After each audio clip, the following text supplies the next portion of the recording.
Bismillahirrahmanirrahim. Assalamualaikum warahmatullahi wabarakatuh. Pemirsa TVmu dan juga Sobat Unggul UMJ, apa kabarnya nih?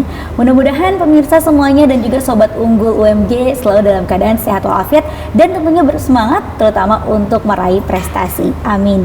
Dan senang sekali pemirsa, kita kembali berjumpa dalam UMJ Talks, yang mana merupakan ruang inspirasi yang juga kita akan secara santai membahas mahasiswa-mahasiswa yang berprestasi, tidak hanya cemerlang di kampus tapi juga di ranah nasional tentunya. Dan bersama dengan saya Vini Auliani, kita akan membahasnya selama kurang lebih 30 menit ke depan. Dan kali ini sudah ada dua narasumber kita yang sangat hebat sekali, yaitu mahasiswi kedokteran, tepatnya Fakultas Kedokteran dan Kesehatan UMJ. Ada Agnes Hamdini dan Nadila Nurul Afifah. Langsung aja nih kita sapa. Assalamualaikum. Waalaikumsalam Kak. Ya, ini Agnes dan ini Afifah ya. Iya betul. Nadila ya, Nadila Nurul Afifah. Nah, jadi kita kali ini akan membahas tema mengenai inovasi mahasiswa kedokteran UMJ untuk TBC resisten obat ya. Iya, betul. Oke, jadi teman-teman kita ini Agnes dan Nadila dari Fakultas Kedokteran ini berhasil membuat sebuah karya ilmiah ya, riset ilmiah yang mana diikutsertakan dalam karya ilmiah di Andalas ya, tahun 2025 ini, dan berhasil meraih medali silver ya. Betul. Alhamdulillah. Nah, ini boleh cerita juga nih, mungkin dari Agnes dulu ya. Agnes, apa yang menjadi inspirasi kamu, motivasi kamu ini akhirnya kamu nih ikut tertarik untuk ikutan karya ilmiah ini gitu? Sebenarnya untuk mengikuti karya ilmiah tuh lomba-lombanya udah sering, cuman yang masuk ke final dan menang itu baru kali ini. Untuk awalnya kenapa bisa saya dan teman saya mengikuti karya ilmiah itu karena mungkin kita sebagai kedokteran, menurut kami gitu, karya ilmiah keterbaruan suatu terapi itu sangat penting. Jadi kita lebih banyak belajar lagi dari situ. Akhirnya kita mengikuti lomba-lomba untuk mengetahui juga nih teman-teman yang lainnya nanti kan dari universitas-universitas lain, gimana sih ide-ide mereka. Oh, kita punya ide, kenapa nggak kita tuangin saja gitu ke dalam suatu perlombaan tersebut gitu sih Kak. Iya, ini memang lombanya harus 2 orang ya, atau per grup berapa orang? Gimana dari Nadila? Dari perlombaan ini satu tim 2 orang. Memang 2 orang 2 ya? sampai 3 orang, tapi kami memutuskan udah 2 orang dulu gitu, coba. 2 orang dulu, oke. Nah, Nadila bisa ceritain juga nih gimana akhirnya nih kamu berdua nih ya bisa lolos nih untuk mewakili UMJ ikutan karya ilmiah di Pekan Ilmiah Andalas ini. Oh iya, itu kita pertama pastinya tahu dari infonya tuh kayak randomly aja gitu dari sosial media. Terus kebetulan juga ketua M2RC kami ada juga nge-share info tersebut, terus kami tertarik. Akhirnya kami coba daftar dan juga kami hubungi dosen pembimbing kami, Dr. Muhammad Dwi Putra Biomed gitu.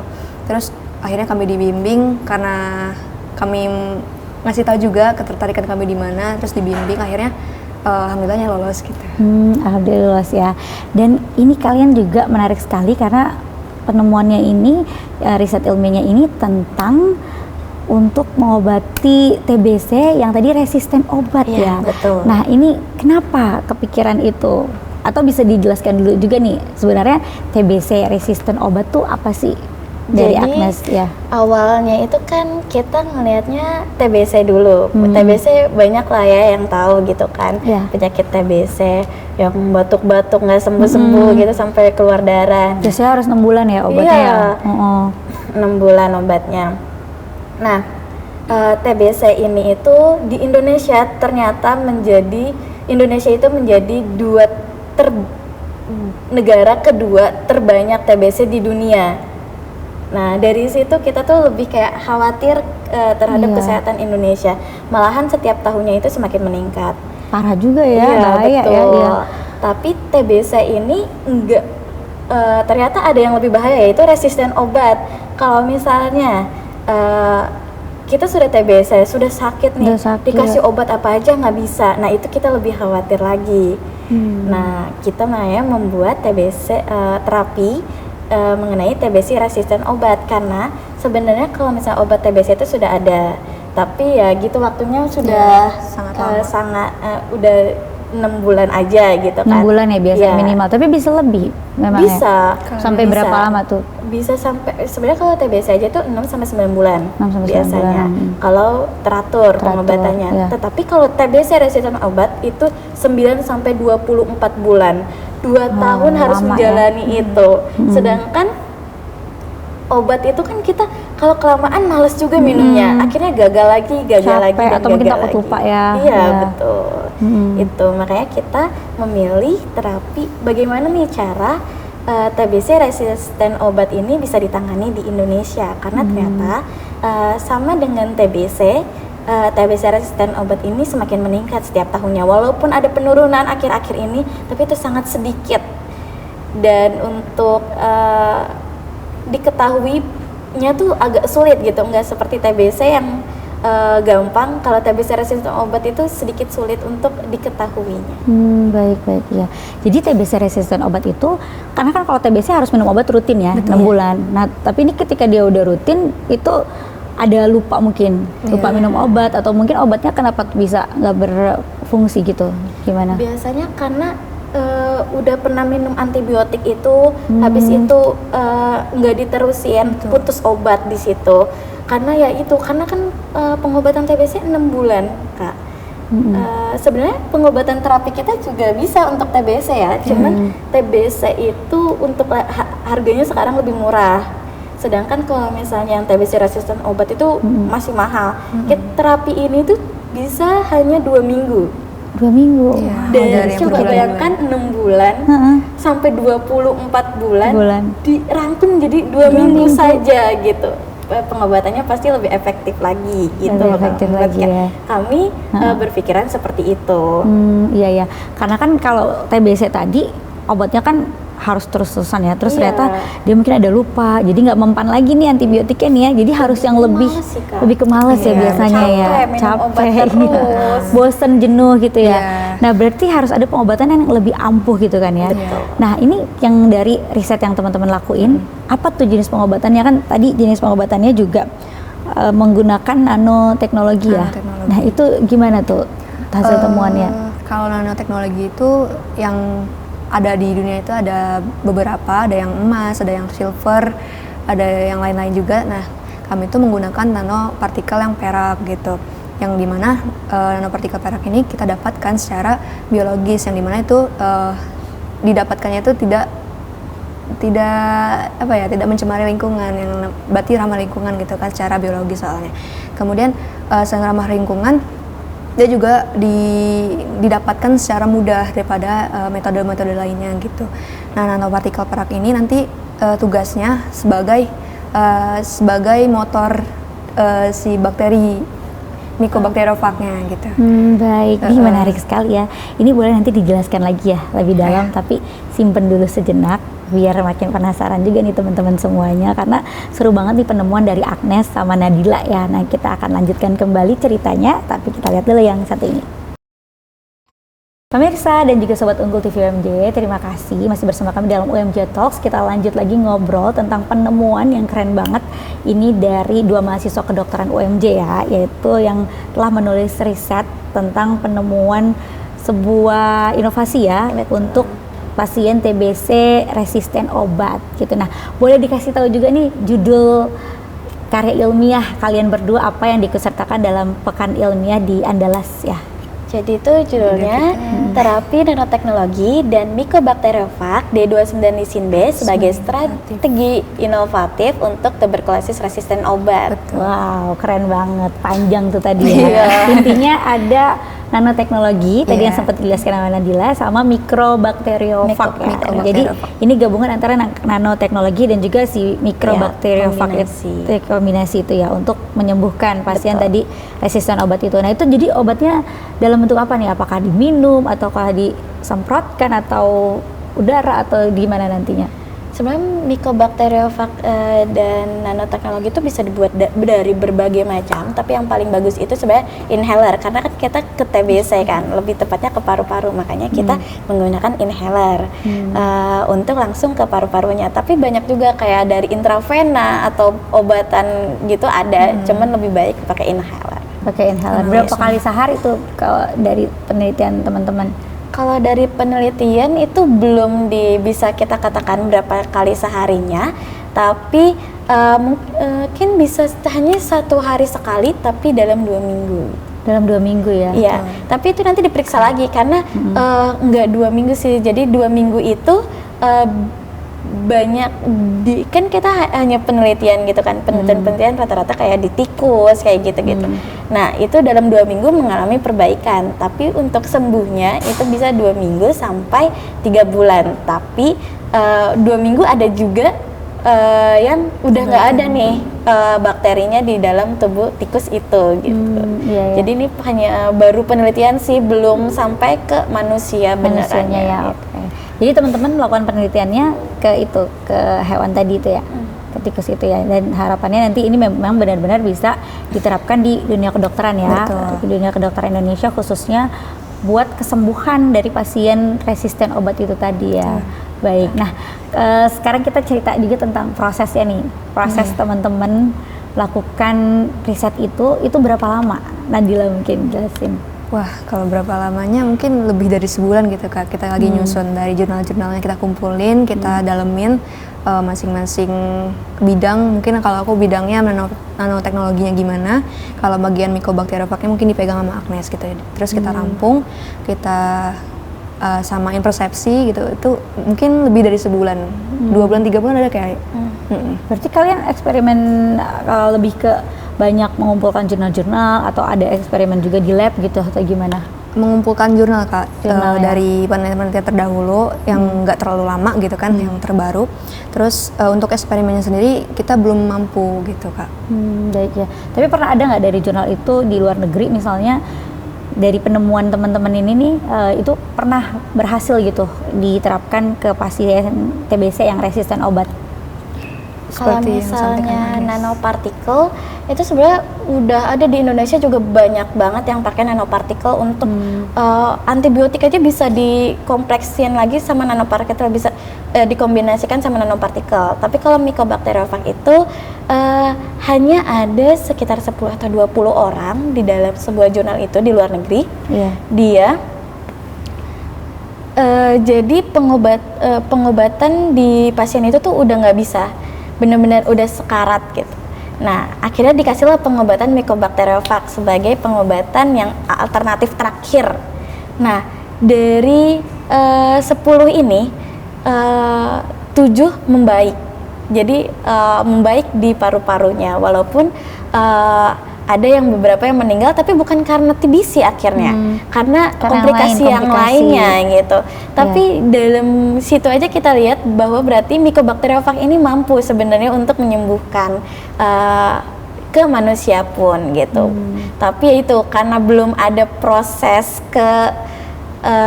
kan kita harus dari kode etik apa segala gitu sebelum masuk ke manusia. Nah itu agak sedikit sulit, tapi kami inginnya ke depannya prospek ini tuh bisa dilakukan, pengobatan terapi ini tuh bisa dilakukan, apalagi terutama di Indonesia. Jangan hanya di luar negeri, karena bakteriofag itu banyak sebenarnya. Di Indonesia udah ada bakteriofag, tapi untuk Mycobacteriofag itu khusus virus yang menginfeksi bakteri tuberkulosis, Mycobacteriofag itu jarang sekali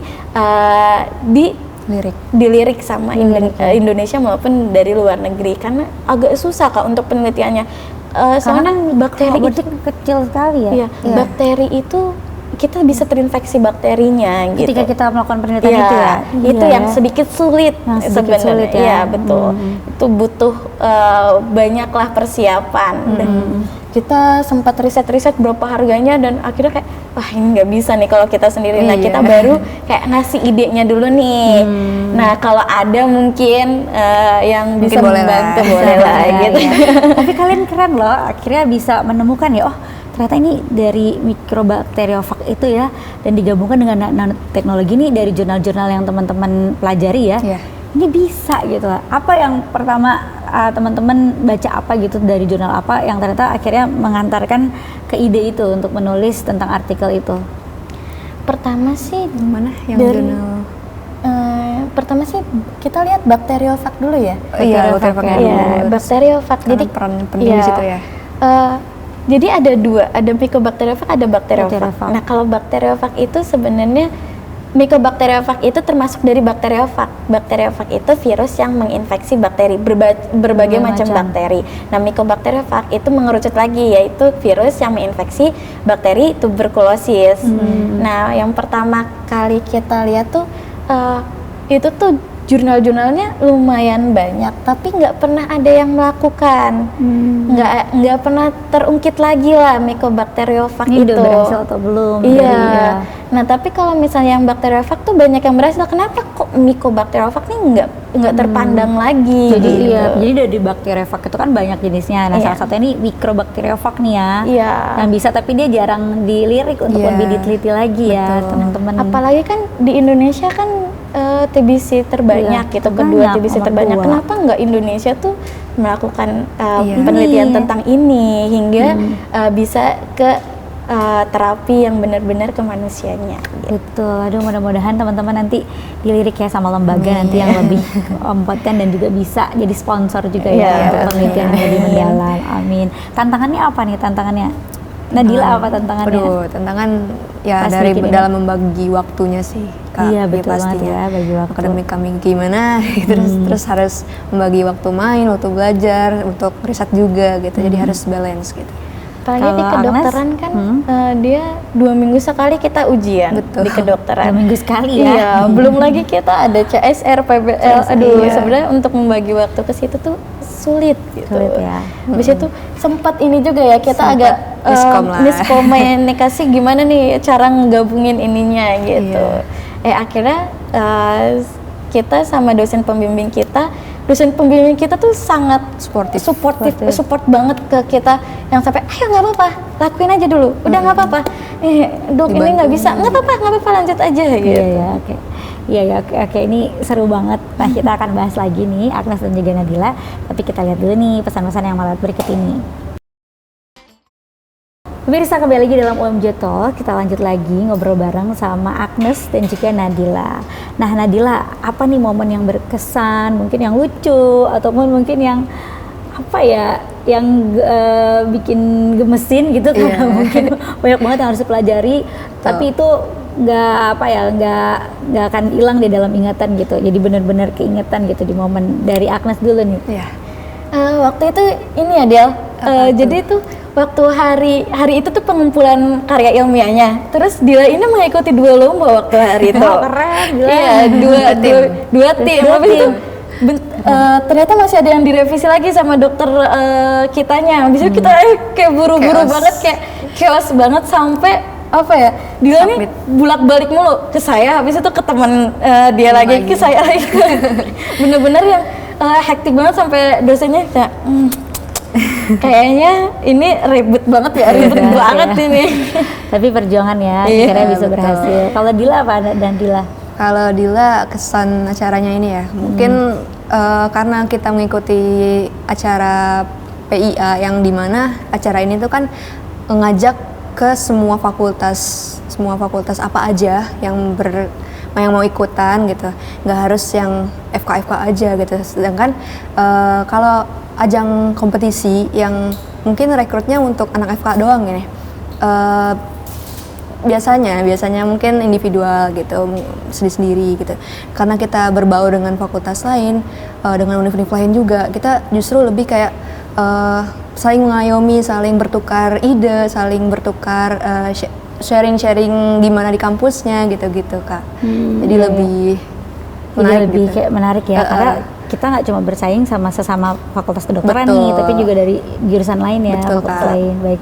Nah, apa nih yang kamu rasakan manfaat kamu ikutan pekan ilmiah ini, pekan ilmiah Andalas ini ke diri kamu khususnya, dan kamu nih memandang apa ya dunia kedokteran gitu? Kalau untuk pribadi sendiri gitu kayak dengan pengalaman di ajang lomba PIA ini kan kita juga presentasi ya kayak presentasinya itu benar-benar bermanfaat buat aku, khususnya pas seminar proposal itu tuh kayak terlatih banget pada saat itu. Akhirnya setelah sempro tuh kayak ngerasa bermanfaat banget ini lomba gitu, jadi terlatih juga. Dan untuk secara generalnya dengan ajang lomba ini berharap banget untuk berkontribusi lebih dalam lagi mungkin dalam dunia ilmiah gitu. Baik ya. Kalau Agnes gimana? Gimana tuh, Manfaatnya dari kamu ikutan ini pekan ilmiah ini yang kamu rasakan nih dampaknya ke diri kamu, dan juga kamu jadi memandang ada pandangan baru terkait dunia kedokteran gitu. Malah saya tuh melihatnya saya jadi kayak lebih kritis, apalagi kan kita cuma dapat misalnya silver lah, belum gold gitu. Iya, Mudah-mudahan kan kita dapat gold gitu ke depannya maunya gitu. Amin. Nah, dari sini tuh malahan kayak kenapa harus silver sih? Ayo kita lomba lagi lagi aja ya. gitu. Ya, gimana nih karya ilmiah apa lagi nih yang mau kita ikutin kayak gitu. Nah, terus kalau misalnya bagian penulisan dan apa itu sangat membantu dalam kedokteran sendiri ya. Dan tadi yang benar juga. Habis itu kita tuh untuk latihan presentasinya itu sampai jam 1 malam ya. Untuk presentasi Mycobacterium Berdua jadinya ya? Iya, berdua. Kita sampai jam 1 malam dan itu kita hafal semua. Nah, dari situ kita tuh lebih kayak ternyata presentasi yang baik itu seperti ini. Ternyata cara penulisan ilmiah yang baik itu seperti ini. Ternyata esai ilmiah tuh nggak segampang itu gitu. Tadi kayak ya udah ya kita ikutan aja Presentasi emang langsung kan dipresentasikan secara offline ya? Iya betul, offline Baik, ya. di Andalasnya. Di Andalasnya. Nah, ternyata yang pemenang juara 1 itu bisa dilakukan di Indonesia. Kalau kita kan Mycobacteriophaga itu agak sulit ya, butuh biaya yang tinggi dan yang lainnya. Sedangkan kalau misalnya yang juara 1 itu applicable sangat murah dan applicable sekali di Indonesia. Tapi kalau misalnya kita lihat dari segi kebutuhan sebenarnya Mycobacteriophaga tentang Lupur Lapindo. Lupur Lapindo beda ya. Iya, beda. Lebih ke teknik. Tapi ini juga satu kebaruan. Iya. Kalau yang spesial dari temuan teman-teman nih di riset ilmiah ini apa sehingga ini tuh bisa menang menurut Agnes sama menurut Nadila? Apakah dari cara teman-teman mempresentasikan atau medianya di presentasinya dalam bentuk apa tuh? Dalam media sederhana sih Kak, dari styrofoam, terus kita ikat pakai pita ya. Iya, tadi tuh jadi kita pakai poster di situ ya, poster ilmiah. Terus untuk ngasih tahu gimana cara mekanisme Mycobacteriophaga itu masuk ke dalam tubuh, kita tuh kayak membuat suatu alat sederhana gitu. Cuman saya nggak dibawa sih alatnya, jadi bingung ya cara jelasinnya gitu. Ya.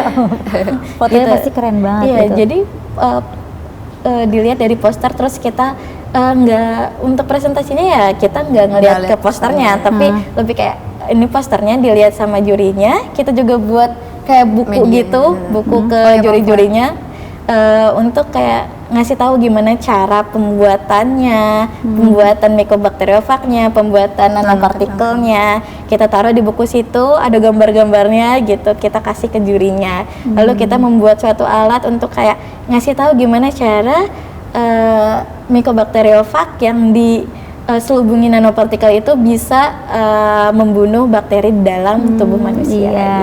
Itu dia poinnya ya. Jadi that's why ide teman-teman tuh lebih mudah untuk dimengerti oleh dewan juri pada saat teman-teman berdua nih mempresentasikan ya dari posternya itu, dan meraih penghargaan tersendiri juga posternya ya. Iya, alhamdulillah menjadi poster terbaik. Poster terbaik ya. Alhamdulillah.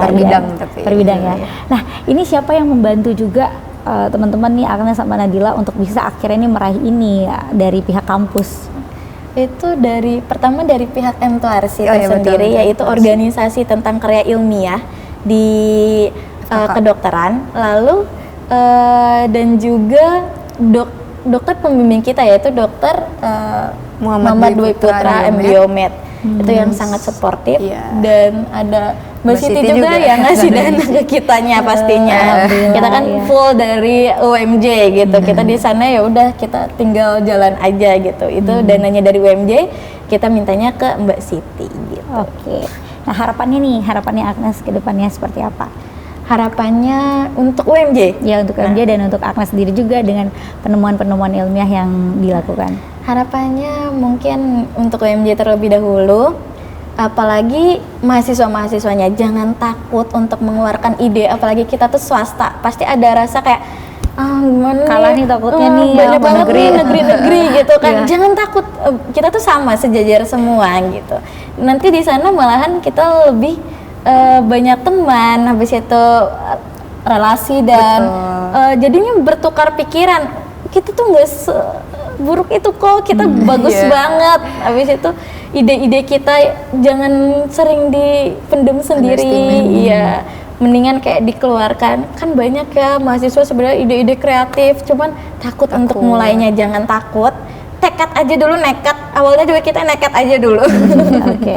Akhirnya bisa. Iya sih. Nah ini udah harapan sekaligus juga kata-kata hari ini ya. Oh iya, Motivasi betul. untuk teman-teman semuanya. Dari Nadila silakan Untuk harapan dan harapan- kata-kata Oh. hari ini juga kata-kata motivasi. Atau harapan mungkin secara garis besar sama seperti Agnes, itu harapannya UMJ ini nggak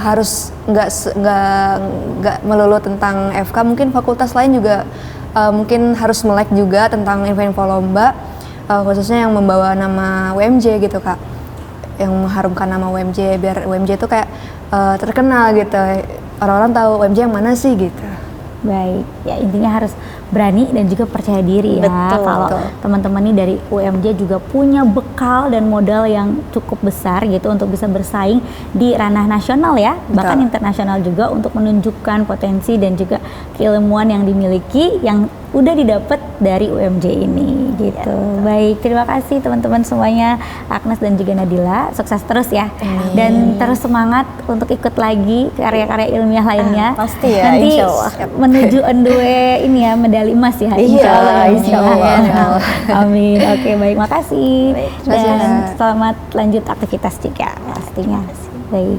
Dan pemirsa TVmu dan juga Sobat Unggul TV UMJ, terima kasih juga sudah menyaksikan UMJ Talks dalam episode kali ini. Tidak terasa nih, kita sudah sampai di penghujung acara ini. Waktunya kita untuk undur diri. Jangan lupa saksikan UMJ Talks dalam episode-episode lain selanjutnya. Saya Vini Auliani beserta dengan dua narasumber kita, ada Agnes dan juga Nadila. Dan juga seluruh kerabat kerja yang bertugas mohon pamit undur diri. Sampai jumpa. Wassalamualaikum warahmatullahi wabarakatuh.